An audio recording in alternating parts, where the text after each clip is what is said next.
सोबत आहे। सर, आम्ही तुमच्याकडून नेमकं जाणून घेऊ काय आपले मुद्दे आहेत आणि काय विजन आहे ते तुम्ही युवकांसमोर घेऊन जाणार पदवीधर युवकांसोबत। अच्छा, सांगा।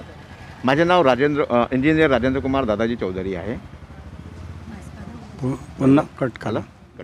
इंजिनियर राजेंद्र कुमार दादाजी चौधरी आहे आणि मी नागपूर विभागीय पदवीधर मतदार संघासाठी अधिकृत उमेदवार आहे RPI खोब्रा गडे या पक्षाकडून। आणि माझे हे मुद्दे आहेत की जे शोषित आहेत, वंचित आहेत, जे पदवीधर किंवा जे शिक्षक आहेत ज्यांच्यावर काही अन्याय होत आहेत, हे प्रॉब्लेम सॉल्व्ह करण्यासाठी मी या पक्षामध्ये आलेलो आहे आणि हा माझा अजेंडा आहे। जे सुशिक्षित बेरोजगार आहेत त्यांचे जे प्रॉब्लेम्स आहेत ते सॉल्व्ह करणे हा माझा अजेंडा आहे। अंशकालीन पदवीधर जे युवक आहेत, हो, दुरावून गेलेले, त्यांना रोजगार नाही, बेरोजगारीचे ग्राफ वाढते, अशा तुम्ही त्यांना काय आश्वासन देऊ इच्छितो त्याबद्दल सांगा। त्यांना आश्वासन हे की आज आपल्या देशामध्ये R&D हा प्रकार नाही आहे आणि आज रिसर्च अँड डेव्हलपमेंट हे झालं पाहिजे आणि शिक्षक हा महत्त्वाचा मुद्दा आहे, शिक्षक हा महत्त्वाचा भाग आहे त्याच्यामुळे शिक्षकांवर लक्ष केंद्रित करणे खूप आवश्यक आहे आणि त्यासाठी मी नक्की प्रयत्न करेन।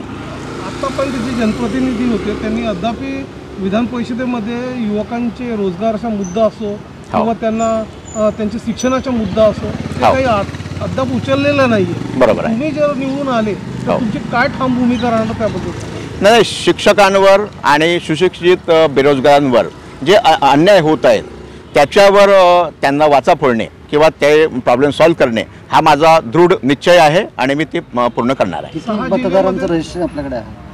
माझ्याकडे नियर अबाउट आता सध्या तरी खूप कमी म्हणजे दिवस आहेत, 20 दिवस आहेत फक्त माझ्याकडे, तरी माझ्याकडे 1000 ते 2000 मतदार आहेत माझ्याकडे आता। 6 जिल्ह्यामध्ये आपला मतदारसंघ पसरलेला आहे। हो, अशात जे युवक आहेत, तिथले पदवीधर युवक आहेत, जे वोटर्स आहेत, त्यांना तुम्ही विश्वासात घेण्यासाठी तुमची काय रणनीती राहणार त्याबद्दल सांगा। हो, आता खूपच कमी दिवस राहिलेले आहेत तरीसुद्धा माझी रणनीती हे आहे की सर्वांना जाऊन भेटणे, आपला काय मुद्दा आहे, आपला आवश्यक मुद्दा काय आहे तो समजावून देणे आणि त्यांना समजावून सांगून, कारण मॅक्झिमम जे पदवीधर आहेत त्यांनी रजिस्ट्रेशन केलंच नाही आहे, त्यांना पदवीधर काय आहे, ग्रॅज्युएट कन्स्टिट्युएन्सी काय आहे तेच माहीत नाही आहे। त्याच्यामुळे हा खूप मोठा बिकट प्रश्न आहे आमच्यापुढे। म्हणून त्यांना जे काही रजिस्टर्ड झालेले आहेत, कारण 5 नोव्हेंबर 2020 हे लास्ट डेट होती आणि त्यामध्ये जे रजिस्टर झालेले आहेत त्यांना जाऊन भेटणे आणि पुन्हा भविष्यात वाढलेली आहे आणि त्याच्यामुळे आपण त्याच्यावर जर फोकस केलं तर आपण सुद्धा खूप महासत्ता बनू शकतो। मतदारांना तुम्ही काय आवाहन करू इच्छाल? शेवटी काय आवाहन करणार? आव्हान म्हणजे हेच आहे की जे आपल्यावर अन्याय होत आहेत, जे आपण अज्ञानी आहोत किंवा आज सायन्स अँड टेक्नॉलॉजी वाढूनसुद्धा आपले जे काही प्रश्न आहेत आज आपण तेवढे प्रगत नाही आहोत किंवा आपल्याला आज साधं ग्रॅज्युएट कन्स्टिट्युएंट काय असते किंवा पदवीधर मतदार जे आहे त्याच्यामध्ये नोंदणी काय असते ते माहीत नाही आहे, तर ते माहीत करून घेणे